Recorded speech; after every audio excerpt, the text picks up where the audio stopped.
ತಾಯಿಗೆ ಮಿಗಿಲಾದ ದೇವರಿಲ್ಲ,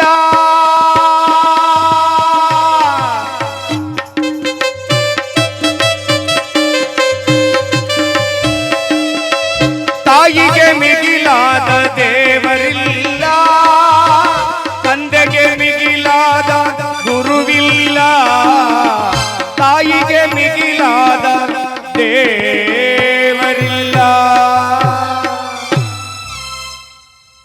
ಜಗತ್ತಿನ ಸರ್ವಶಕ್ತ ದೇವರುಗಳು ತಾಯಿಯೇ ಆಗಿದ್ದಾರೆ.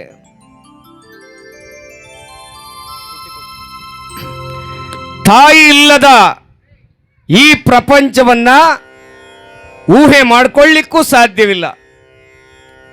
ತಂದೆ ಇಲ್ಲದ ಈ ಪ್ರಪಂಚವನ್ನ ನಾವು ಊಹೆ ಮಾಡಿಕೊಳ್ಳಿಕ್ಕೂ ಸಾಧ್ಯವಿಲ್ಲ. ತಾಯಿ ತಂದೆ ಈ ಜಗತ್ತಿನ ಸರ್ವಶಕ್ತ ದೇವರುಗಳು.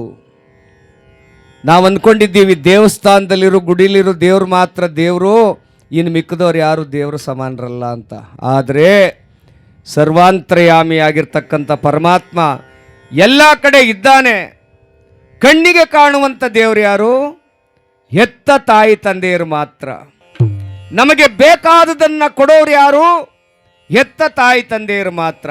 ಹಸಿದಾಗ ಅನ್ನ ಕೊಡುವವರು ಯಾರು? ಹೆತ್ತ ತಾಯಿ ತಂದೆಯರು. ನಮ್ಮ ಮಾನ ಮುಚ್ಚಲಿಕ್ಕೆ ಬಟ್ಟೆಯನ್ನು ಕೊಡುವವರು ಯಾರು?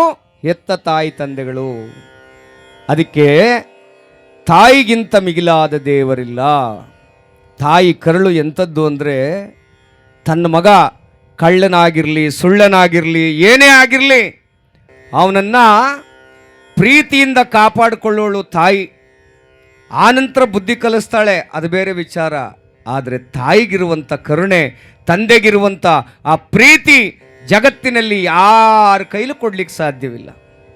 ಒಂದು ಸಾರಿ ಕೇಳಿಸ್ಕೊಳ್ಳಿ, ಒಬ್ಬ ದೇವಸ್ಥಾನದ ಜಗಲಿಯ ಮೇಲೆ ಕುಳಿತುಕೊಂಡು ಮೃದಂಗವನ್ನು ಬಾರಿಸ್ತಾ ಇದ್ದಂತೆ. ನೋಡಿ, ದೇವಸ್ಥಾನದ ಜಗಲಿ ಮೇಲೆ ಕೂತ್ಕೊಂಡು ಮೃದಂಗವನ್ನು ನುಡಿಸ್ತಾ ಇದ್ದ. ಅಲ್ಲಿಗೆ ಯಾವಾಗಲೂ ಒಂದು ಕುರಿ ಹೋಗಿ ಅವನ ಮುಂದೆ ಕುಳಿತುಕೊಂಡು ಆ ಮೃದಂಗ ನುಡಿಸೋದನ್ನು ಕೇಳಿ ಆ ಕುರಿಯ ಕಣ್ಣಲ್ಲಿ ನೀರು ಬರ್ತಿತ್ತಂತೆ. ಜನಗಳು ಒಬ್ಬರು ಹೋಗ್ತಿರ್ಲಿಲ್ಲ ಅಲ್ಲಿಗೆ. ಜನಗಳು ಒಬ್ಬರು ಹೋಗಿ ಅವನನ್ನು ಕೇಳ್ತಿರ್ಲಿಲ್ಲ. ಅವನಿಗೇನೋ ಹುಚ್ಚ, ಸುಮ್ಮನೆ ನುಡಿಸ್ತಾನೆ ಮೃದಂಗವನ್ನು ಅಂದ್ಕೊಂಡಿದ್ರು. ಆದರೆ ಒಂದು ಕುರಿ ಮಾತ್ರ ಯಾವಾಗಲೂ ಮೇಯಕ್ಕೆ ಹೋಗ್ತಿರ್ಲಿಲ್ಲ.